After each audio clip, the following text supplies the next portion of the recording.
The wedding invites arrived. My name wasn't there, it was her ex's. She laughed. It's just a typo. I smiled. I'll fix it. I'm 32, and up until 3 weeks ago, I thought I had my life figured out. Been with Maya for 4 years.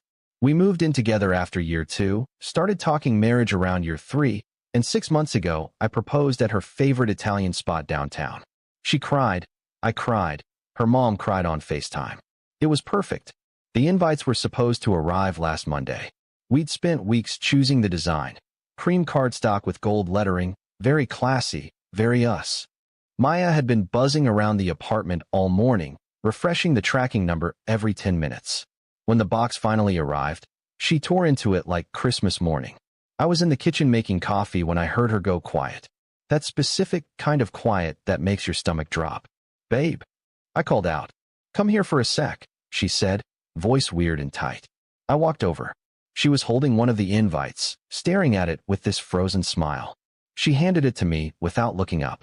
Maya Chun and Derek Hammond cordially invite you to celebrate their marriage. Derek, her ex-boyfriend from college. The guy she dated for 2 years before we met. The guy whose name I'd heard exactly 4 times in 4 years. Always with an eye roll, and thank God that's over. It's just a typo, Maya said quickly, letting out this forced laugh. Oh my God, I must have filled out the form wrong. I was probably looking at old photos for the slideshow and had his name in my head or something. This is so embarrassing. I stared at the invite. At the 200 identical invites in the box. At her name and his name, printed in beautiful gold script. That's a pretty specific typo, I said quietly. Alex, come on. She grabbed my arm. You know the printer's form had autofill. I probably clicked the wrong suggestion. We'll just call them and get it fixed. It's fine. I looked at her. Really looked at her. She wasn't meeting my eyes. When did you last talk to Derek? What? I don't know. Years ago. Alex, you're being weird about this. Show me your phone. Her face changed. Excuse me. If it's nothing, show me your phone. Are you serious right now? Over a printing mistake. I didn't say anything. Just waited. She stared at me for a long moment. Then her eyes got wet. I can't believe you don't trust me. Maya. Fine. She grabbed her phone, unlocked it, and shoved it at me. Look. Go ahead. I opened messages. Scrolled. Nothing from Derek. I checked Instagram DMs. Nothing. Then I saw it. A messaging app one didn't recognize. Telegram. I opened it. The chat history with D went back 8 months. 8 months of good morning texts. Late night calls. Photos I'd never seen her take. And about 3 weeks ago, I keep thinking about what you said. About starting over. Maybe you're right. Maybe I've been too scared to admit I made a mistake. His response. The invite thing would be a good test. See if he even notices. If he doesn't, you know he's not paying attention. I felt like I was underwater. My hands were shaking as I scrolled up. Found messages from 2 months ago, when I thought she was on a work trip to Portland. She'd been in Seattle. With him. I looked up at her. She'd gone completely pale. Alex, don't. My voice came out flat. Just don't. It's not what it looks like. We were just talking. I got confused about things, but I chose you. I'm marrying you. You put his name on our wedding invites. That was an accident. You were in Seattle with him 2 months ago. She started crying. I didn't sleep with him. I swear to God, I didn't sleep with him. I just needed to see him, to make sure I was making the right choice. Get out. This is my apartment too. Get out. She grabbed her purse and keys, still crying, and left. The door clicked shut, and I stood there in the middle of our living room, holding 200 wedding invitations with the wrong groom's name on them. I sat down on the couch and started laughing. I couldn't help it. The whole thing was so absurd. Then I stopped laughing and got to work. Update 1. So that was Monday. It's now Thursday, and things have escalated in ways I genuinely didn't see coming. After Maya left, I spent about 6 hours going through everything. I found her journal in her nightstand. Yeah, I know, but all bets were off at that point. She'd been conflicted about Derek since January. Apparently, he reached out after his own engagement fell apart, and they'd been reconnecting. She wrote entire pages about feeling trapped, about wondering if she'd ended things with Derek too quickly, about how I was safe, but maybe too predictable. Safe. For years and I was safe. Here's what I did. First, I called the venue. Told them there'd been a family emergency and we needed to cancel. They were surprisingly understanding. Apparently this happens more than you'd think. Lost the deposit, but I didn't care. Second, I logged into the printer's website using Maya's email that was still on my laptop. Changed the order. Paid extra for rush printing. Third, I called her mom. Alex, how are the invites looking? Mrs. Chun, I need to tell you something. I explained everything. The name. The messages. Seattle. Her mom went completely silent for about 30 seconds. Then, I'm going to kill her. Please don't. But I need you to know I'm canceling the wedding. The new invites will explain everything. What new invites? You'll see. The new invites arrived Wednesday morning. Same cream cardstock, same gold lettering. They read, I'm single again. Same date, same venue. Come celebrate my narrow escape. Open bar. Alex Chun. I sent them to everyone on the original guest list. All 200 people. Maya started blowing up my phone around 10 a.m. 14 missed calls. 47 text messages. The voicemails were a journey.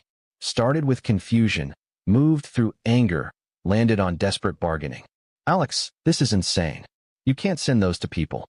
My boss is on that list. My grandmother. What is wrong with you? Please call me back. We can fix this. We can go to therapy. You're being cruel. This is cruel. I made a mistake, but you're humiliating me. The last one was just crying. Her mom called me that afternoon. She's at my house. She's devastated. I'm sorry you're in the middle of this. Don't be sorry. I raised her better than this. She sighed. Are you actually having this party? Absolutely. Can I come? I laughed for the first time in 3 days. You're invited. Update 2. The party was last Saturday. The same date that was supposed to be my wedding day. I wasn't sure anyone would actually show up. I thought maybe a few close friends would come out of pity or morbid curiosity. 73 people came.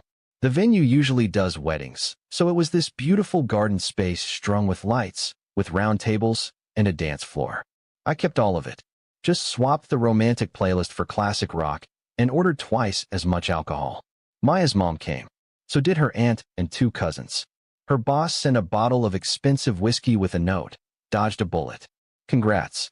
My best friend James gave a toast. To Alex, who proved that the best revenge isn't moving on. It's throwing a better party. People kept coming up to me all night. Maya's college friends apologizing because they'd always thought Derek was an asshole. My coworkers telling me they never liked her anyway, which was news to me, but I appreciated the loyalty. Even the DJ got involved, dedicating I Will Survive to me around 11 p.m. The weirdest part? It was actually fun. Like, genuinely fun. I spent my almost wedding day laughing with people I care about, getting moderately drunk, and dancing badly to 80s music. Around midnight, my phone buzzed. Derek. Dude. I don't know what Maya told you, but we're just friends. This whole thing is crazy. I didn't respond. Just blocked the number and went back to the party. Update 3. It's been 2 weeks since the party.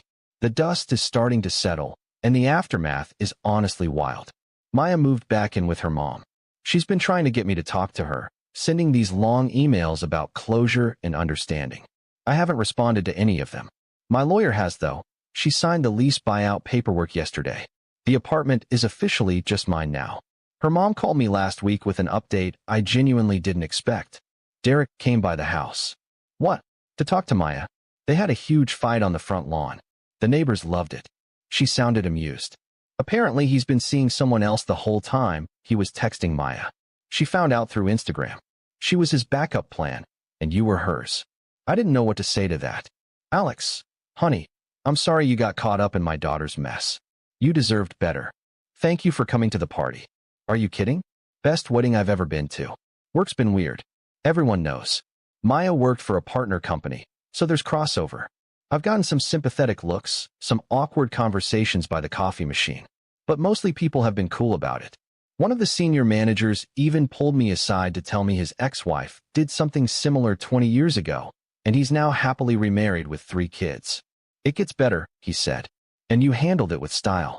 I've been doing a lot of thinking about this safe comment from her journal. It bothered me more than anything else. Like I was some placeholder, some comfortable choice she'd settled for while wondering about the one that got away. But here's what I realized. Being safe isn't the insult she meant it as. Being steady, reliable, showing up every day, that's not boring. That's not settling. That's what actual love looks like when you grow up and stop chasing the drama. She wanted the butterflies, the uncertainty, the will and won't he tension she apparently got from texting her ex. And you know what? She can have it. She can have all the chaos she wants. Final update. 3 months out now. Time for the full wrap-up since people keep DMing me asking what happened. Maya and Derek lasted exactly 5 weeks after my party. Turns out when you build a relationship on sneaking around and emotional affairs, it doesn't have much foundation once it's out in the open. Shocking, I know. From what I heard through the grapevine, Maya's cousin, who's become a friend, they had constant fights about trust. Ironic doesn't begin to cover it.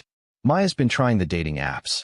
Her mom tells me this not to gossip, but because we've stayed in touch. She's actually become kind of a mentor figure, which is bizarre but nice. We got coffee last week, and she told me Maya's been struggling. Can't figure out why relationships keep not working out. Mrs. Chun just sips her latte and doesn't say what we're both thinking. Derek, from what I've gathered, moved to Portland for work. Or to escape. Probably both. As for me, I'm doing okay. Better than okay, actually. The apartment feels more like mine now. I repainted the bedroom. Got rid of some furniture that was always more her taste than mine. Started rock climbing with some guys from work. Picked up guitar again after not touching it for years. I went on a few dates. Nothing serious yet, but I'm not rushing. For the first time in a long time, I'm just figuring out what I want, not what we want or what would make a relationship work. The weirdest part is how many people have told me the party story. It's made the rounds.